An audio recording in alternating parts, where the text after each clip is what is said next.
ስሜ ወንድሙን ፍቅረ ማርያም ይባላል። የመጣሁት በለሚኩራ ክፍለ ከተማ የቤኬ አጠቃላይ ሁለተኛ ደረጃ ትምህርት ቤት ነው። እዚህ የመጣሁት ሪጂስ አፍሪካ ከኩሶ ኢንተርናሽናል ጋር በመተባበር በጀንደር ቤዝድ ያዘጋጁትን ስልጠና ለመሳተፍ ነው። ስልጠናው እጅግ በጣም ጠቃሚ ሆኖ አግኝቼዋለሁ።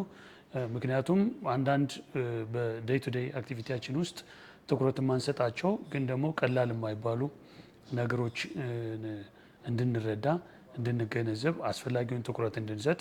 ምክንያቱም እኛ ያው በምንመራው ተቋም ውስጥ ከዚህ ከጀንደር ጋር ተያይዞ ሪሌትድ የሆኑ እንትኖችን ትኩረት ሰጠን መምራት እንዳለብን ከዚህ ጋር የተያዙ በርካታ ተግባራቶች ስላሉ ለምሳሌ በሴት ተማሪዎችም ሆነ በወንድ ተማሪዎች ላይ የተለያዩ የሚደርሱ ችግሮችም ይኖራሉ።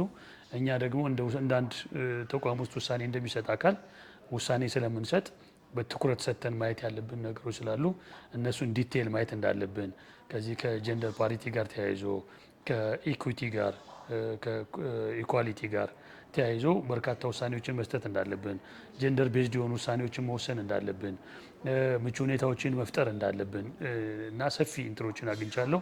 which በጣም ስልጠናው በጣም አስፈላጊ በጣም ወቅታዊና በቂ መረጃ የሚሰጥ እና ደግሞ የሚያነቃቃ ሆኖ አግኝቼዋለሁ።